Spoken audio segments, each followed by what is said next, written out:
আজকে আমরা সাল্লাল্লাহু আলাইহি ওয়াসাল্লামের শৈশবের খুব সুন্দর একটি ঘটনা বর্ণনা করব। হযরত হালিমা রাদিয়াল্লাহু তাআলা ছিলেন হযরত মুহাম্মদ সাল্লাল্লাহু আলাইহি ওয়াসাল্লামের দুধমা। হালিমা রাদিয়াল্লাহু তাআলা বলেন, যেদিন থেকে মুহাম্মদ আমার জীবনে আসে তখন থেকে আমার জীবন বরকতে ভরে যায়। তিনি এতই বরকতময় ছিলেন যে তার নামও রেখেছিলাম বরকতময়। হালিমা রাদিয়াল্লাহু তাআলা বলেন, একবার খরা হয়েছিল, জীবজন্তুরা না খেয়ে মারা যাচ্ছিল, কিন্তু আমার বাচ্চারা যেখানেই ছাগল নিয়ে যেত সেই ছাগলগুলো ভরপেট খেয়ে আসতো। এই অবস্থা দেখে গ্রামের মানুষ তাদের বাচ্চাদের বলতে লাগলো, হালিমার বাচ্চারা যেখানে ছাগল চড়ায় তোমরাও সেখানে যাবে। এরপর থেকে গ্রামের অন্যান্যরাও হালিমার ছাগল যেখানে চড়াতে নিয়ে যেত সেখানে তাদের ছাগল নিয়ে যেত। হালিমার ছাগল এবং গ্রামের অন্যান্য মানুষের ছাগল একসঙ্গে চড়ানো হতো। কিন্তু গ্রামের মানুষজন লক্ষ্য করলো, যেখানে হালিমার ছাগলেরা পেট ভরে খাচ্ছে কিন্তু ছাগলের পেট ভরছেই না। হালিমা তখন বলেছিলেন, এগুলো তো সবই মুহাম্মাদের বরকত। তিনি আরো বলেছেন, যখন কারো ছাগল অসুস্থ হয়ে পড়তো তখন গ্রামের মানুষ তাদের ছাগল নিয়ে আমাদের ঘরে চলে আসতো, আর তখন মুহাম্মাদের হাতের স্পর্শ ছাগলের গায়ে বুলিয়ে নিত এবং সঙ্গে সঙ্গে ছাগল সুস্থ হয়ে যেত। এছাড়াও গ্রামের কোনো বাচ্চা অসুস্থ হলেও মুহাম্মাদের কাছে নিয়ে আসতো। মুহাম্মাদের নরম হাতের স্পর্শে বাচ্চারাও সুস্থ হয়ে যেত। একদিন হালিমার মেয়ে বললেন, মা, আমি মুহাম্মাদকেও ছাগল চড়াতে নিয়ে যেতে চাই।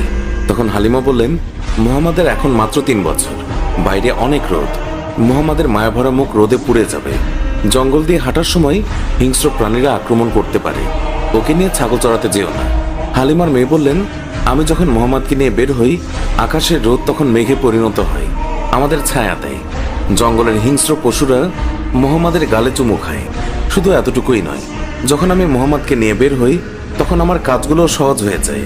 যখন হালিমার মেয়ে অনেক জোর করতে লাগলো তখন হালিমা মুহাম্মাদকে তার সঙ্গে ছাগল চড়াতে যেতে অনুমতি দিলেন।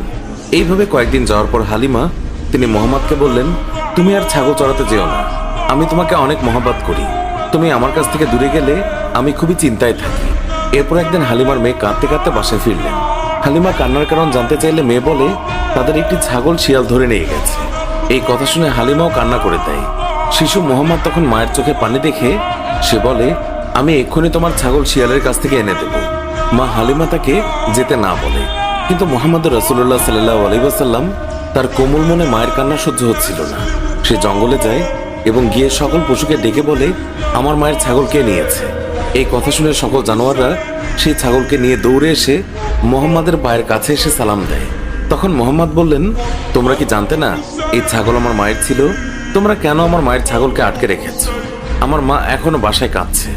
উত্তরে সব জানোয়াররা বলল, হে নবী মুহাম্মদ, আপনি কয়েকদিন ছাগল চড়াতে এসেছিলেন, তখন আমরা আপনাকে লুকিয়ে লুকিয়ে দেখতাম, কিন্তু এখন আপনি আর আসেন না, তাই আমরা আপনাকে দেখার জন্য ছাগলটাকে আটকে রেখেছিলাম। জানোয়াররা বলতে লাগলো, আপনার জন্য আমাদের জীবন কুরবান হয়ে যায়, আপনাকে দেখার নিছক বাহানা ছিল এই ছাগল ধরা।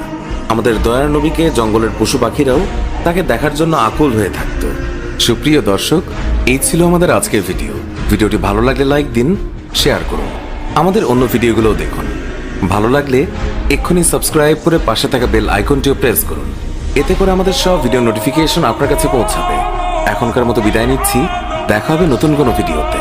ভালো থাকবেন, ধন্যবাদ সবাইকে।